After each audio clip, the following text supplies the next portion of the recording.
Hello दोस्तों, मेरे YouTube channel में आपका स्वागत है। मेरा नाम है दोस्तों गुरदीप और मेरे चैनल का नाम है वीआईपी स्टडी ग्रुप।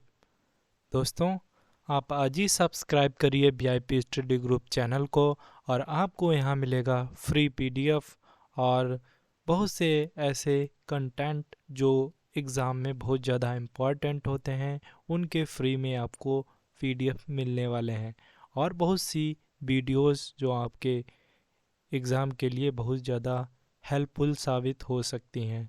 तो आप आज ही सब्सक्राइब करिए वीआईपी स्टडी ग्रुप चैनल को। दोस्तों, आज हम डिस्कशन करने वाले हैं ज्वालामुखी के बारे में, वोल्केनो के बारे में। दोस्तों, जो हमारा ज्वालामुखी है वो उसके बारे में हम फुल डिटेल से आज एक्सप्लेन करने वाले हैं और उससे जो भी एग्ज़ाम में क्वेश्चन बनते हैं उनके बारे में हम अच्छी तरीके से जानने वाले हैं। दोस्तों, सबसे पहला है हमारा ज्वालामुखी। दोस्तों, जो ज्वालामुखी होता है वो क्या होता है, ज्वालामुखी क्या है? सबसे पहला सवाल आप लोगों को ये समझाना है, मेरा मतलब कि ज्वालामुखी क्या है, उसकी डिफिनीशन क्या है। दोस्तों, ज्वालामुखी मैग्मा यानी पत्थर से मिलकर बना पहाड़ होता है। जब धरती के नीचे जियोथर्मल एनर्जी से पत्थर पिघलने लगते हैं तो नीचे से दबाव ऊपर की ओर आता है। इसी दबाव से पहाड़ फटता है, जिससे ज्वालामुखी का फटना कहते हैं। दोस्तों, जो ज्वालामुखी है वो क्या होता है? ज्वालामुखी मैग्मा। दोस्तों, जो आपको लाल लाल कलर का जो दिखाई दे रहा होगा, ये क्या है? हमारा मैग्मा। मैग्मा।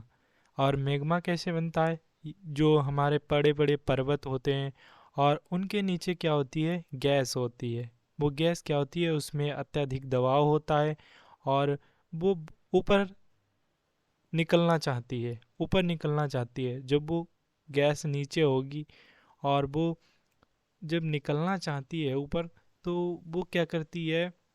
वो इस पर्वतीय पर्वतीय सतह पर दरारें बना देती है और दरारें बनाने के बाद वही गैस ऊपर निकलना चाहती है और वो ऊपर निकलकर वायुमंडल में चली जाती है, जिसे दरारें पड़ जाती हैं।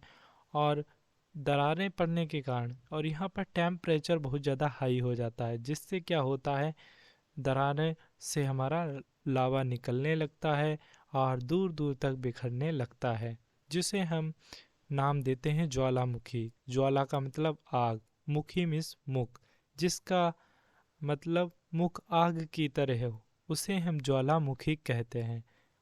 आई होप आप अच्छे तरीके से ज्वालामुखी की डिफिनीशन समझ गए होंगे। नेक्स्ट देख लेते हैं। दोस्तों, नेक्स्ट हम देखने वाले हैं कि ज्वालामुखी बनने की प्रक्रिया, कि इसकी क्या प्रोसेस होती है। What is process of volcano, यानी ज्वालामुखी बनाने की प्रक्रिया क्या है, उसको देख लेते हैं।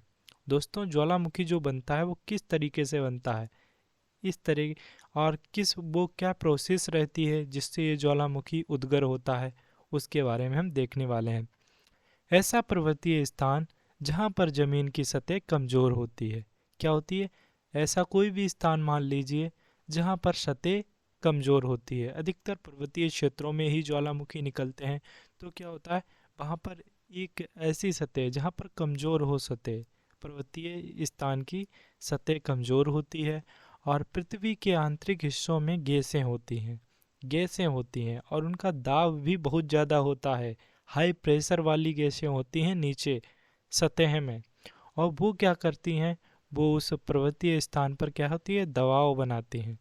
दबाव बनाने के बाद उसका हाई टेम्परेचर होता है और वो हाई टेम्परेचर पर वो क्या करती हैं गैसें, वो निकलने लगती हैं और दरारें बना देती हैं उस पर्वतीय सतह पर। दरारें बना देंगी और जो हाई टेम्परेचर के कारण जो लावा निकलेगा ना, वो उन दरारों से होता हुआ और बाहर निकल जाएगा, और जिसे हम देखते हैं और उसे हम क्या कहते हैं, ज्वालामुखी। गैसें पृथ्वी से कमज़ोर सतह से ऊपर आने लगती हैं। वही गैसें क्या होती हैं, यहाँ पर जो ज्वालामुखी का आपको फोटो देख रहे हैं उसमें क्या होता है, उसमें जो दरारें बनना जाती हैं और उससे जो गैसें बाहर निकलना चाहती हैं, और यहीं पर बहुत ज़्यादा दाब और ताप हो जाता है, जिससे क्या होता है, आग बन जाती है। आग बनने के बाद जो लावा है, जो हमारे खनिज पदार्थ होते हैं और वो क्या होता है, वो आग की तरह चमकने लगते हैं। और क्या होता है, उसमें हाई टेम्परेचर के कारण वो लावा की तरह, आग की धाराएं की तरह नीचे, आगे की ओर, नीचे की ओर गति करने लगते हैं। और हमें दूर से ऐसा प्रतीत होता है जैसे आग के गोले चारों ओर बिखर रहे हों ज्वालामुखी में, जिससे पर्वतीय सतह पर दरारें पड़ जाती हैं और दबाव के कारण तापमान अधिक हो जाता है और पृथ्वी में उपस्थित खनिज पदार्थ लावा का रूप ग्रहण कर लेते हैं। अधिक ताप हो जाता है तो जो हमारे खनिज पदार्थ नीचे ज़मीन में होते हैं वो क्या होता है, लावा का रूप ग्रहण कर लेते हैं और ये लावा के रूप में दरारों के माध्यम से बाहर निकलने लगते हैं।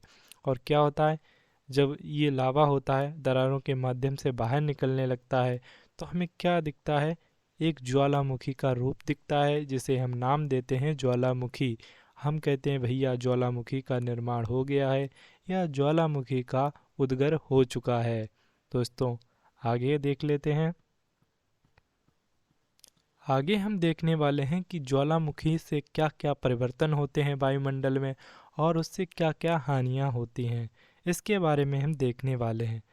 पहला है हमारा, इसमें हम जानते हैं कि ज्वालामुखी के उद्गर के समय विषैली गैसें निकलती हैं जिससे वायुमंडल प्रदूषित होता है।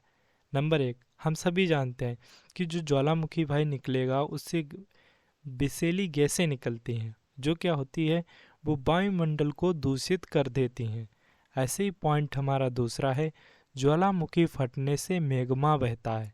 दोस्तों जो लावा होता है उसे मैग्मा भी कहते हैं और जिससे भूमि बंजर हो जाती है।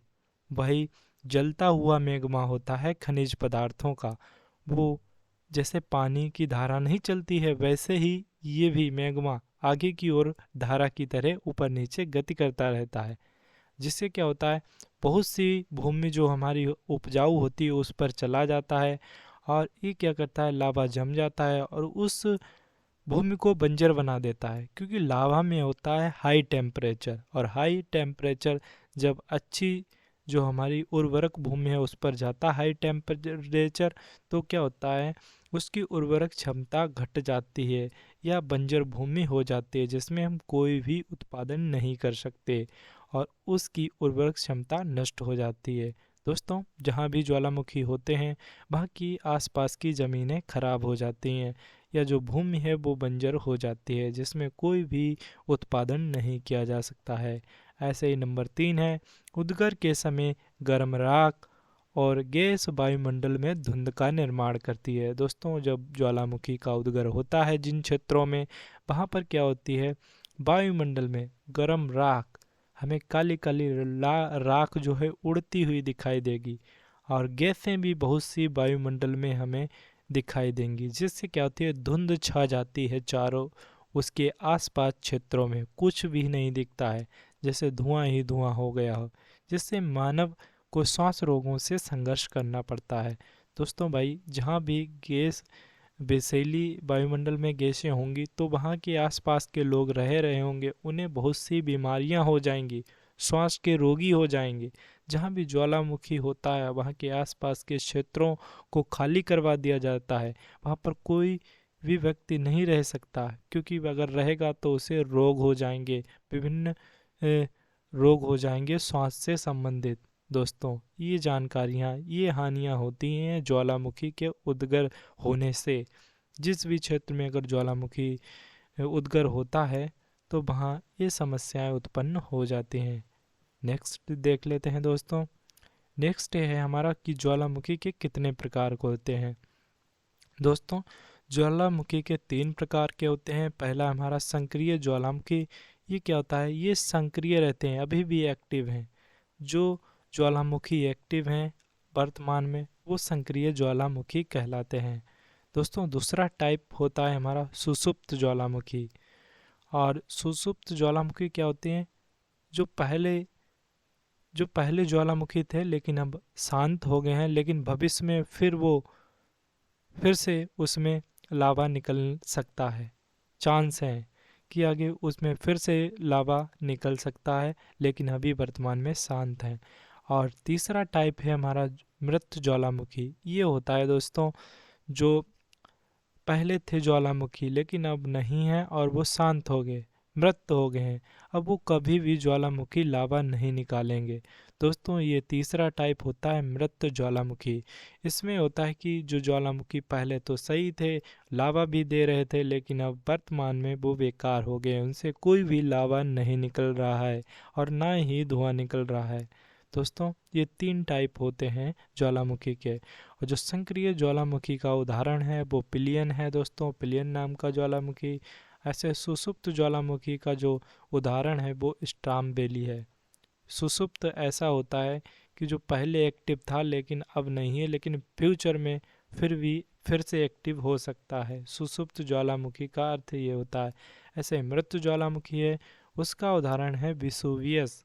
दोस्तों विसुवियस नाम का ज्वालामुखी मृत ज्वालामुखी है। और मृत ज्वालामुखी के बाद जो ज्वालामुखी ख़त्म हो जाता है लावा निकलना, तो वहाँ पर झील का निर्माण होता है। दोस्तों मेरे चैनल को आज ही सब्सक्राइब करिए, VIP स्टडी ग्रुप। आपको बेहतर कंटेंट मिलेगा, बेहतर क्लासेस मिलेंगी बिल्कुल फ्री में। और दोस्तों आपके लिए बहुत ही शानदार क्लासें आगे भी लाते रहेंगे। आगे देख लेते हैं दोस्तों ज्वालामुखी से जो प्रश्न बनते हैं।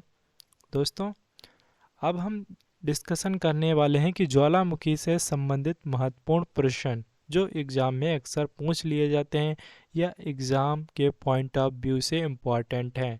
पहला है पॉइंट, ज्वालामुखी के केंद्र छिद्र को क्रेटर कहते हैं। दोस्तों जो ज्वालामुखी का केंद्र या छिद्र होता है उसे क्रेटर कहते हैं। ये अक्सर एग्ज़ाम में पूछ लिया जाता है कि ज्वालामुखी के केंद्र को क्या कहते हैं। तो हम जो ज्वालामुखी के केंद्र को क्रेटर कहते हैं। दूसरा क्वेश्चन अक्सर ऐसे पूछ लिया जाता है कि ज्वालामुखी से निकलने वाला द्रव कौन सा होता है। तो ज्वालामुखी से निकलने वाला द्रव लावा होता है। ऐसे तीसरा क्वेश्चन पूछ लिया जाता है कि ज्वालामुखी से निकलने वाला लावा ठंडा होने के बाद इसमें कौन कौन सी धातुएं होती हैं। तो हम कह सकते हैं जो ज्वालामुखी से निकलने वाला लावा है वो ठंडा होने के बाद उसमें बहुमूल्य धातुएं निकलती हैं, जैसे सोना, चांदी, हीरा और बहुत सी ऐसी धातुएं हैं जो बहुमूल्य होती हैं, वो सभी निकलती हैं जो ज्वालामुखी के लावा से। दोस्तों बहुमूल्य धातुएं निकलती हैं। ऐसे चौथा क्वेश्चन है कि ज्वालामुखी के शांत होने के बाद वो किसका निर्माण करते हैं। तो जो ज्वालामुखी हैं वो शांत होने के बाद झीलों का निर्माण करते हैं। ऐसे ही पांचवा क्वेश्चन है कि ज्वालामुखी से निकलने वाली जो जो लावा निकलता है वो ठंडा हो जाता है या ज्वालामुखी समाप्त हो जाते हैं, फिर वहाँ पर झीलों का निर्माण होता है। और जो झीलों का निर्माण होता है या झरनों का निर्माण होता है, वहाँ से जो जल प्राप्त होता है उसका उपयोग चर्म रोग की दवाई बनाने में किया जाता है।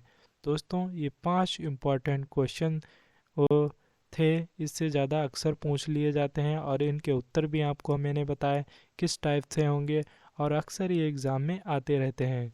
दोस्तों ऐसे ही इम्पॉर्टेंट क्वेश्चन पाने के लिए मेरे चैनल को लाइक एंड सब्सक्राइब करना ना भूलें और भी अच्छे अच्छे वीडियो आपको मिलते रहेंगे। जय हिंद, जय भारत।